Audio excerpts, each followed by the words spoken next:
और लोगों को ये नहीं पता है। जैसे मैं आपको एक और मिसाल देता हूं जो नॉर्मली सोसाइटी में होती है। मैं आपसे सवाल पूछ रहा हूं, क्या ऐसा आपके घर में कभी ऐसा हुआ है? अपने घर की बात मत बताओ, नॉर्मली सोसाइटी में ऐसा होता है कि औरतें घर में जेवर लेकर जाती हैं, जेवर लेकर ज्वेलर के पास जाती हैं, ज्वेलर को कहती हैं कि देखो ये जेवर है, ये ओल्ड डिजाइन हो गई, अब मुझे ये नई डिजाइन है, ये डिजाइन तुम ये बनाओ, ये लो और इसके पैसे ले लो। मतलब मिसाल के तौर पर 10 ग्राम दिए, 20 ग्राम दिए, 25 ग्राम लिए, 5 ग्राम के पैसे दे दिए। हम देखते हैं कि ये होता है कि नहीं होता है? हाँ, ये होता है कि नहीं होता है? ये होता है। और ये जो है हदीस की रोशनी में अब देखो, सवान भी सवाइन, मसलम भी मसलिन, सेम के बदले में सेम, कि जैसे के बदले में वैसा। अब बताइए कि ये चीज हो रही है नहीं हो रही? फुलफिल ब्रेक हो रही है कि नहीं हो रही है? हाँ, बिलाल रज़ियल्लाहु अन्हु ने क्या किए थे? 2 सा कम दर्जे के खजूर देकर 1 सा हायर दर्जे के खजूर लिए। अब ये क्या है बात? ये रिबा है। नबी सल्लल्लाहु अलैहि वसल्लम ने कहा अव्वाह अव्वाह ऐनु रिबा ऐनु रिबा, आगाह हो जाओ आगाह हो जाओ, ये तो सूद है, ये तो सूद है। तो वो 2 के बदले में 1 लिए, यहां पे 20 ग्राम के बदले में 25 ले रहे हैं, कैश एंड 20 ग्राम मिला करके 25 ग्राम ले रहे हैं। तो ये क्या है? सेम टू सेम का रूल फुलफिल नहीं हो रहा है। अब सोल्यूशन क्या है, कौन बताएगा? पहले बेच दें फिर खरीदें। ये मौजू पर जब बिल्कुल फटाक से जवाब मिलता है ना तो बहुत खुशी होती है। हाँ, क्योंकि मैंने ये क्लासेस कई बार पढ़ाएं और ये टॉपिक थोड़ा सा लो स्टूडेंट्स को मुश्किल लगता है। अब बेच दें फिर खरीदें, यानी कि पहले बेचना होगा तो क्या बेचना होगा? 20 ग्राम है, खरीदना है 25 ग्राम, तो 20 ग्राम को पहले बेचेंगे। मतलब दुकानदार है, दुकानदार के पास एक लेडी आ रही है, कहती है 20 ग्राम मुझे बेचना है और वो 25 ग्राम खरीदना है। सुनिए, 20 ग्राम बेचना है, 25 ग्राम खरीदना है। दुकानदार कैलकुलेटर निकालेगा, पेपर निकालेगा, कहे 20 ग्राम का इतना गया, ऐसा करो 5000 दो डिफरेंस। ये सही है? अरे यही तो गलत है, क्योंकि नबी सल्लल्लाहु अलैहि वसल्लम ने कहा सवा सवान भी सवाइन, बराबर के बदले में बराबर, जैसे के बदले में वैसा, कहा अल्लाह के रसूल सल्लल्लाहु अलैहि वसल्लम ने। तो यहां पर ये क्या चीज है? एक ट्रांजैक्शन में बेचना। तो बेचने में अब क्या बात करेगी? वो क्या बेचना है? खरीदने की बात अभी करेगी। अगर कर ली तो क्या हो गया? प्रॉब्लम हो गया। फिर बिलाल रज़ियल्लाहु अन्हु ने जो मिस्टेक किए थे, जो नबी सल्लल्लाहु अलैहि वसल्लम ने इतने स्ट्रॉन्ग वर्ड्स में करेक्ट किया, अव्वा अव्वा ऐनु रिबा ऐनु रिबा, यही तो सूद है, यही तो सूद है। तो वो इतना समझाने का फायदा क्या हुआ? हमें पता चला तो हमें चाहिए एक को बेचे। तो अब जैसे मिसाल के तौर पे उन्होंने कहा कि 20 ग्राम मुझे बेचने हैं, 20 ग्राम का इतना इतना हुआ अमाउंट। अब क्या करें?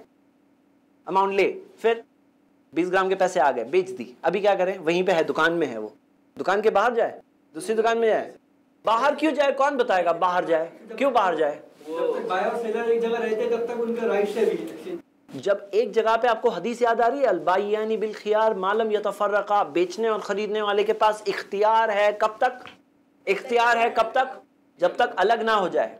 हमारे यहाँ क्या चलता है? जब तक इख्तियार होता है तब तक, जब तक कैश गले में गया तो अब इख्तियार खत्म। लेकिन सही बात क्या है? जब तक अलग नहीं होते तब तक इख्तियार है। मतलब वो दुकानदार कह सकता है नहीं बेचना, मुझे नहीं खरीदना, और ये खुद भी कह सकती है नहीं बेचना। इस्लाम ने इख्तियार दिया, इख्तियार बाकी है, मतलब वो एक ट्रांजैक्शन खत्म अभी तक नहीं हुआ है, वो अब तक ट्रांजैक्शन ऑन है। ट्रांजैक्शन खत्म कब होगा? यतफर्रका, जब अलग होंगे। तो अलग होंगे तो वो निकल जाएगी, निकल गई, नेक्स्ट डे आए, सेकेंड टाइम आए, 1 घंटे बाद आए, 2 मिनट बाद आए, अलग होने के बाद आए, और अलग ट्रांजैक्शन में वो खरीदेगी, अलग ट्रांजैक्शन में खरीदेगी। अब कुछ लोग हैं ना, बोले अलग क्यों होना है? क्यों अलग होना है? क्योंकि ट्रांजैक्शन खत्म ही नहीं हुआ था। ट्रांजैक्शन खत्म होगा तो अलग ट्रांजैक्शन हो सकता है। और कितना कॉमन है ना ये, किसी की बेगम है, वो जाकर बेच रही है सोने को, उसी ट्रांजैक्शन में खरीद रही है और आ रही है लानत लेकर। लाना रसूलुल्लाह सल्लल्लाहु अलैहि वसल्लम आकिल रिबा व मुकिलहु व कातिबहु व शाहिदैन। सूद की जो ट्रांजैक्शन पे लानत है, तो नबी सल्लल्लाहु अलैहि वसल्लम ने कहा ऐनु रिबा, यही तो सूद है, यही तो सूद है। वो लानत लेकर आ रही है और उसे पता भी नहीं है। और काश के इसी वजह से तो इल्म होना चाहिए, इल्म हासिल करना कंपलसरी क्यों है? ताकि ऐसी लानतों से तो आदमी बच जाएगा जिससे इजीली बच सकते हैं। एक ट्रांजैक्शन में बेचे, दूसरे ट्रांजैक्शन में खरीदे। हिकमत है उसकी, विजडम्स क्या क्या है? वो विजडम्स बहुत सारी होती हो सकता है कोई विजडम तभी के तभी क्लिक हो सकता है कोई विजडम क्लिक ना हो, यहां तक कोई मुश्किल नहीं है। अब ये बताइए कि जैसे मिसाल के तौर पर वो जो दुकानदार है, सोने का दुकानदार, वो सोना बेच रहा है। एक्चुअली सोना क्या है, ये वो 6 चीजों में से है। रुपी और डॉलर का भी यही मामला है। हाँ, इसके अंदर भी डिले नहीं होना चाहिए। हम डिले की मिसालें देख रहे हैं। तो जैसे दुकानदार है, दुकानदार के पास कोई आया खरीदने के लिए कि ये जो सोना है, ये जो फलां ज्वेलरी है, ये ज्वेलरी प्राइस बोलो कुछ 50,000 रुपीज की ज्वेलरी है, 50,000 की ज्वेलरी है, ऐसा करो अभी 10,000 रखो, बाद में 40,000 दूंगा, जायज है ना जायज है? हदीस की रोशनी में बताइए। अभी 10,000 लो, बाद में 40,000 मैं दूंगा, हदीस की रोशनी में बताइए। एडवांस सिस्टम है ना कैसा? एडवांस है ना, एडवांस दिए यानी कि डील हुआ, डील हो गया। नबी सल्लल्लाहु अलैहि वसल्लम ने कहा यदन भी यदिन करना, हैंड टू हैंड करना। हैंड टू हैंड करने का मतलब क्या है? हाथों हाथ, कि ये 50,000 है, ये लो 50,000, वो लो वो दो। अब यहां पे क्वेश्चन जो ज्वेलर्स पूछते हैं, कहते हैं देखो कस्टमर बोलता है कि डिजाइन बनाना है, अब हमारे मेकिंग चार्जेस जो गए, हाँ बनाने में मान लो क्या चार्ज गिनेंगे? हाँ 50,000 की ज्वेलरी, मेकिंग चार्ज कितने हैं? 10% गिनते हैं, चलो 10% गिनेंगे, 5,000 रुपीज बनाने के चार्ज। वो बोलते हैं कि देखो मैं हैंड टू हैंड के चक्कर में, यानी कि वो आएगा 1 हफ्ते बाद, आज उसने पसंद की डिजाइन, 1 हफ्ते बाद डिलीवरी है, अगर वो नहीं आया तो, अगर वो नहीं आया तो ये तो बन के मेरे सर पे आ जाएगा। हैंड टू हैंड कहा नबी सल्लल्लाहु अलैहि वसल्लम ने, यदन भी यदिन, हैंड टू हैंड करना, लेकिन वो कह रहा है मैं हैंड टू हैंड कैसे करूं? आप में से कौन इस ज्वेलर को जवाब दे सकता है? लेबर चार्ज ले लेगा अपना, मजदूरी लेबर चार्ज, कि वो सर्विस देगा तो उस हिसाब से। आप समझ रहे हैं पॉइंट? देखिए क्या है, अल्लाह के रसूल सल्लल्लाहु अलैहि वसल्लम ने सोने को कहा ना हैंड टू हैंड करना। सोना 50,000 का है, 5,000 का मेकिंग चार्ज है, वो अपना मेकिंग चार्ज एडवांस ले सकता है कि नहीं ले सकता है? 5,000 मेकिंग चार्ज ले, सोने में एडवांस नहीं ले सकता। सोना बेचा ही नहीं उसने, अभी सिर्फ मेकिंग चार्ज ले रहा है, क्योंकि वो जो मेकिंग करने वाला है उसका चार्ज ले रहा है। हाँ सोना बेचेगा तो हैंड टू हैंड बेचेगा, सोना बिकेगा तो यदन बी यदिन, हैंड टू हैंड। हदीस है ये नबी सल्लल्लाहु अलैहि वसल्लम की। और इस बारे में जैसा कि मैंने बताया, इमाम नववी ने सही मुस्लिम की कमेंट्री में लिखा है, इस बारे में उलमा का इजमा है, कंसेंसस है, यानी कि किसी भी मसलक, कोई भी बैकग्राउंड के कोई भी आलिम ने नहीं कहा कि इसमें इख्तिलाफ है, लेकिन अवाम का इख्तिलाफ है इससे, क्योंकि अवाम के पास इल्म नहीं है। और इल्म ना होने की वजह से लोग डीलिंग्स करते हैं, ट्रेडिंग करते हैं और लानत लेकर आते हैं, उन्हें पता भी नहीं होता है। तो काश कि वो पता होता तो बचना कोई मुश्किल नहीं है। हैंड टू हैंड होगा सोने का काम, समझ रहे हैं आप? अगला सवाल, कोई कहता है कि ठीक है मैं आ रहा हूं, मुझे 50,000 की ज्वेलरी खरीदनी है, ये है मेरा क्रेडिट कार्ड, क्रेडिट कार्ड से मैं पेमेंट करूंगा। क्रेडिट कार्ड से पेमेंट करेंगे तो क्रेडिट कार्ड का फतवा वो तो अलग बात है, क्रेडिट कार्ड रखना सही नहीं है। डेबिट कार्ड की इजाजत उलमा ने दी है, क्रेडिट कार्ड की इजाजत नहीं दी है, उसके दलाइल हम बाद में देखने वाले। लेकिन जो क्रेडिट कार्ड से पेमेंट कर रहा है, तो वो जो दुकानदार है वो सेटलमेंट शाम में करेगा, नेक्स्ट डे मॉर्निंग उसकी बैंक अकाउंट में पैसे आएंगे। यदन भी यदिन, हैंड टू हैंड हुआ या नहीं हुआ? नहीं हुआ। In reality hand to hand नहीं हुआ।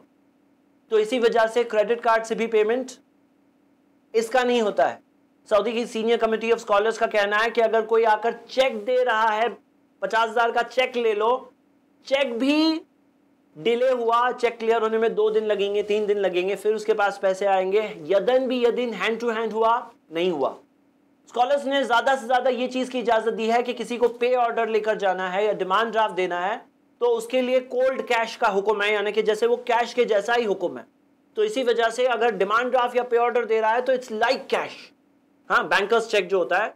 तो उस बुनियाद पर कहते हैं कि कैश दे या ये दे तो फिर भी एक डीलिंग हो सकती है, बाकी चेक से या क्रेडिट कार्ड से या इंस्टॉलमेंट पे या डिलेड पेमेंट में गोल्ड और सिल्वर की डीलिंग नहीं हो सकती, गोल्ड एंड सिल्वर की डीलिंग नहीं हो सकती। ये किसने कहा? स्कॉलर्स का फतवा है। अब आते हैं वो जो 6 चीजें हैं, 6 में से 2 गोल्ड एंड सिल्वर को हैंड टू हैंड करना है, इक्वल फॉर इक्वल करना है, लेकिन बाकी 4 का क्या? बाकी 4 के अंदर हम देखते हैं कि वाज़े दलील मौजूद है कि जो बाकी 4 जो करेंसीज है उस जमाने की, जो दूसरी करेंसीज है, जो क्या है, हमने देखा खजूर, जौ, नमक और गेहूं। तो ये जो 4 है बाकी, क्योंकि ये खाने पीने की भी चीज है, इसका दूसरा भी यूज है, ये एज कमोडिटी भी है, मुस्मन भी है, समन भी है और मुस्मन भी है। तो इसी वजह से हम देखते हैं कि इसकी वाज़े दलील मौजूद है। जो नबी सल्लल्लाहु अलैहि वसल्लम ने जौ खरीदा था क्रेडिट पर कि बाद में पेमेंट दूंगा, हमने हदीस सुनी थी ना थोड़ी देर पहले सही बुखारी की, कि नबी सल्लल्लाहु अलैहि वसल्लम ने जौ क्रेडिट पर खरीदा था। तो इससे पता चला कि ये बाकी की जो चीजें हैं ये तो क्रेडिट पर ले सकते हैं, लेकिन बाकी ये जो सोना और चांदी है इसमें बहुत स्ट्रिक्ट मामला है कि यदन भी यदिन, हाथों हाथ, सवाम भी सवाइन और इक्वल फॉर इक्वल। तो हम ये देख रहे हैं कि ये चीज के ताल्लुक से बहुत सारे लोगों में गफलत पाई जाती है। तो हम गोल्ड क्रेडिट कार्ड से नहीं खरीद सकते हैं, क्रेडिट पर नहीं खरीद सकते हैं, सोना इंस्टॉलमेंट पे नहीं खरीद सकते हैं, मोबाइल इंस्टॉलमेंट पे खरीद सकते हैं, लेकिन सोना इंस्टॉलमेंट पे नहीं खरीद सकते।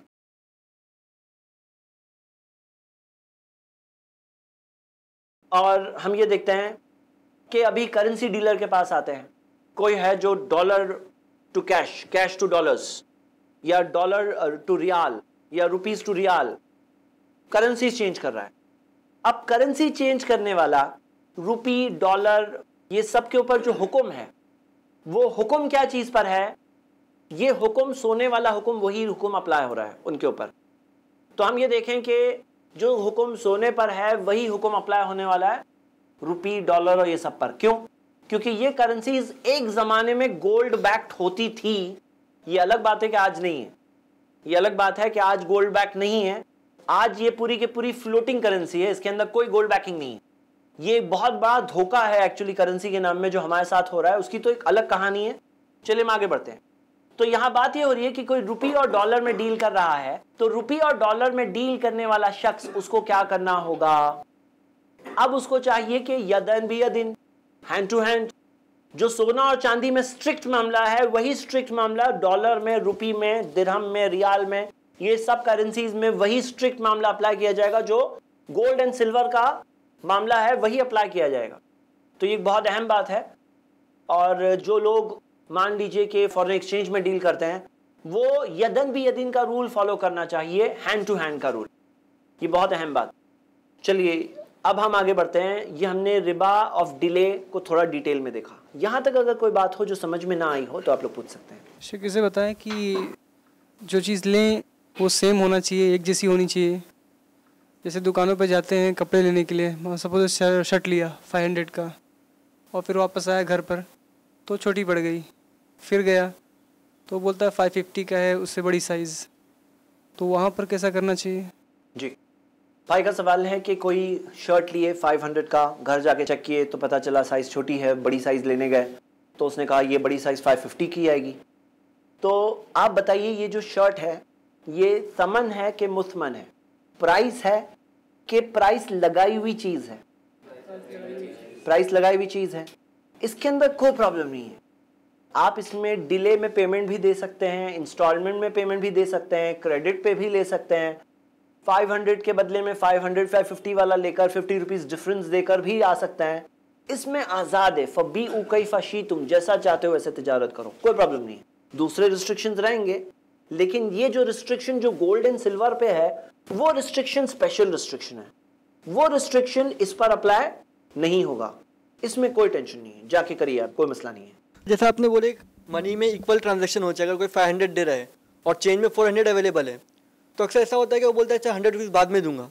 तो वो ज़रूरी है कर्ज वर्ड यूज़ करे, क्या चलेगा ऐसा बाद में देगा? तो अगर कोई कह रहा है कि मैं 500 में से 400 अभी दे रहा हूँ, 100 रुपये बाद में दूंगा, तो वो कहे ये 100 रुपये मेरे कर्ज है तुम पर, मैं बाद में तुमसे रिसीव कर लूँगा। कर्ज का इंटेंशन किया या कहा, ये भी एक बात है फर्स्ट। या सेकेंड ऑप्शन है एजेंट बना दे उसे।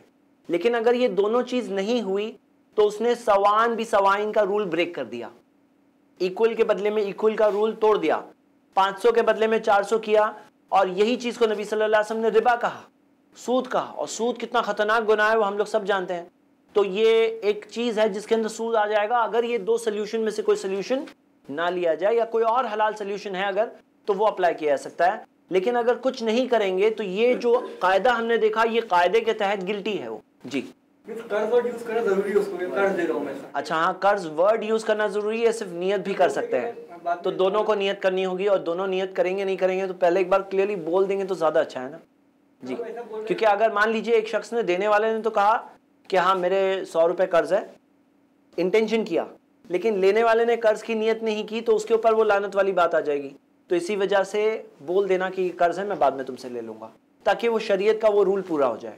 एक और ऑप्शन भी है जो हदिया, हाँ कहे 100 रुपये तुम्हारे लिए हदिया, हदिया दे दिए तो भी कोई मसला नहीं। जी जैद भाई, जैसा आप बता रहे थे सोने का, तो लेडीज़ जब सोने की दुकान में जाते तो एक यानी कोई चीज़ देखने के बाद ही वो करते कि बेचने का कि नहीं बेचने का। पहले दुकानदार से पूछ लेते ये कितने का है, वो पूछने के बाद ही फिर डिसाइड करते कि ये बेचूं कि नहीं बेचूं सोना। तो अगर ऐसा करे तो और उसके बाद फिर रूल्स, वही रूल्स वो करें, यानी बेच दिए, पैसा लिए, बाहर आए, फिर अंदर गए, फिर वो चीज़ खरीद लिए पैसा मिला के। भाई का सवाल है कि अगर मान लीजिए कि कोई बहन है जो एक डिज़ाइन पसंद करने पहले जाते हैं कि बेचेंगे वहाँ पर जहाँ पे डिज़ाइन अच्छी मिल रही है, तो यहाँ कैसा मसला है ना कि अगर ये दो ट्रांजैक्शन को अलग करेंगे तो कुछ चीज़ें हो जाएगी। उसका इम्प्लीकेशन, उसका पहला इम्प्लीकेशन ये होगा कि आदमी चाहेगा कि जहाँ पे मुझे बेस्ट भाव मिलता है बेचने में, मैं वही जगह पर बेचूँ। जब नॉर्मली आदमी खरीदने का और बेचना कनेक्ट करता है तो वहाँ बेचेगा जहाँ अच्छी डिज़ाइन मिल रही है, लेकिन जब दोनों को अलग कर देते हैं, एक इंसान वहाँ बेचना पसंद करेगा जहाँ पर उसे बेटर प्राइस मिल रहा है, जहाँ पे बेटर प्राइस मिल रहा है कि भाई यहाँ पे ये दुकान में बेचूंगा, ये तो इतना ही भाव दे रहे हैं, लेकिन ये दुकानदार ज़्यादा भाव दे रहा है, फलां शख्स और भाव अच्छा दे रहा है, तो जहाँ अच्छा भाव मिलेगा वहाँ वो बेचना चाहेंगी। वो वहाँ बेचना नहीं चाहेंगी जहाँ पर अच्छी डिज़ाइन है, क्योंकि डिज़ाइन से कनेक्शन ही नहीं है, दोनों ट्रांजैक्शन का कोई कनेक्शन नहीं है। तो हम देखते हैं जैसे कुछ लोग होते हैं जो मेल्ट करके उसकी और अच्छी वैल्यू देते हैं। डिपेंड, सिचुएशन के ऊपर है, जो चीज़ उनके पास प्रोडक्ट है उसके ऊपर है, कौन सा दुकानदार अच्छी वैल्यू दे रहा है उसके ऊपर है।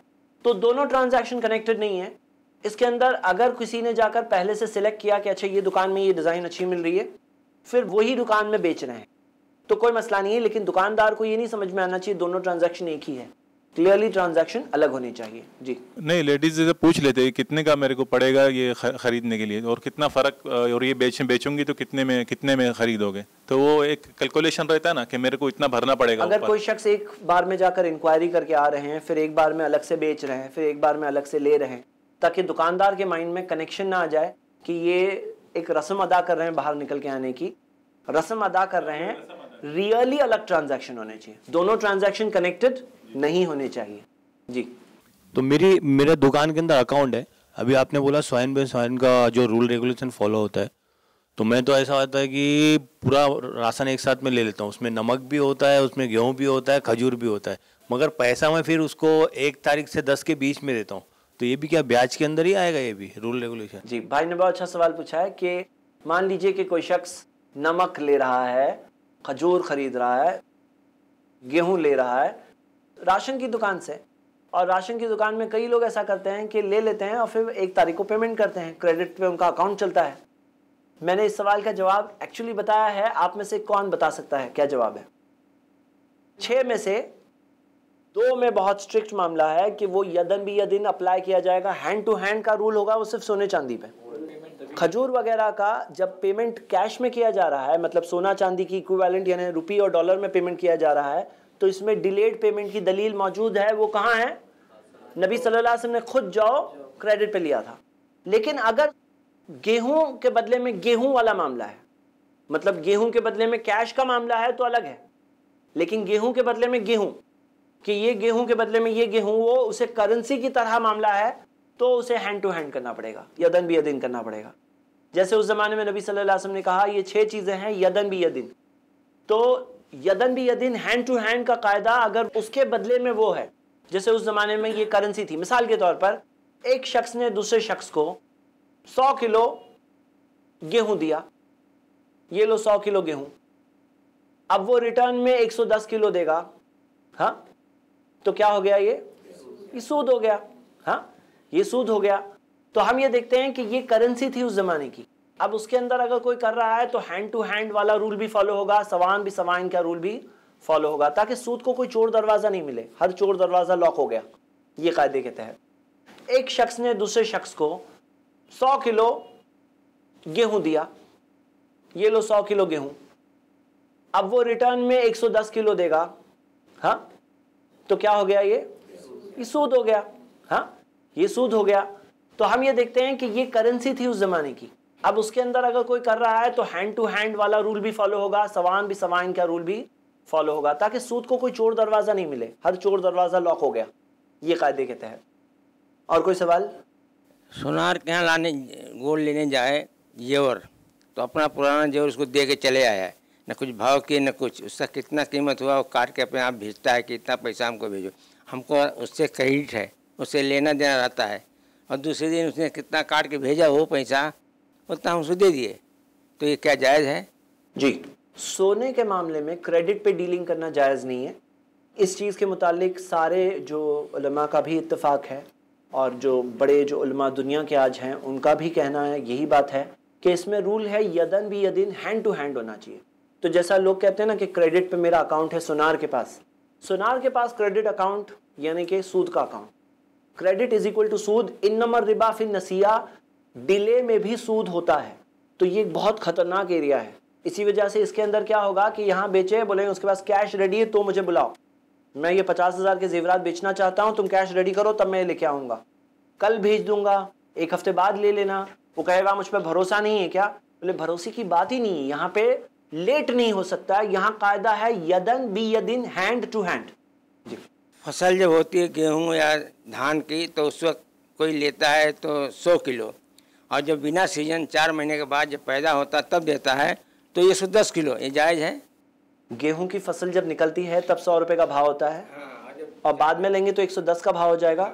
हाँ, तो इसमें नबी सल्लल्लाहु अलैहि वसल्लम ने कहा फ़इज़िख्तलफ़ा हाज़िहिल अस्नाफ़ फ़बीउ कैफ़ा शिअ्तुम, अगर ये जो चीज़ें हैं अगर इसमें इंटरचेंज है कि सोने के बदले में चांदी है, तो हमने मिसाल देखे कि 1 तोला सोना के बदले में आधा किलो चांदी ले रहे हैं, या आधे किलो से कोई ज़्यादा कम कुछ भी हो सकता है निगोशिएट, या मान लीजिए जैसे गेहूं के बदले में रुपये दे रहे हैं, तो इसमें जैसा फ़बीउ कैफ़ा शिअ्तुम, जैसा चाहे तिजारत करो, कोई कहता है 100, कोई कहता है 90, कोई कहता है 110, कोई कहता है 120, जैसा चाहते हो तिजारत करो, उसमें कोई शरीयत ने रोका नहीं है।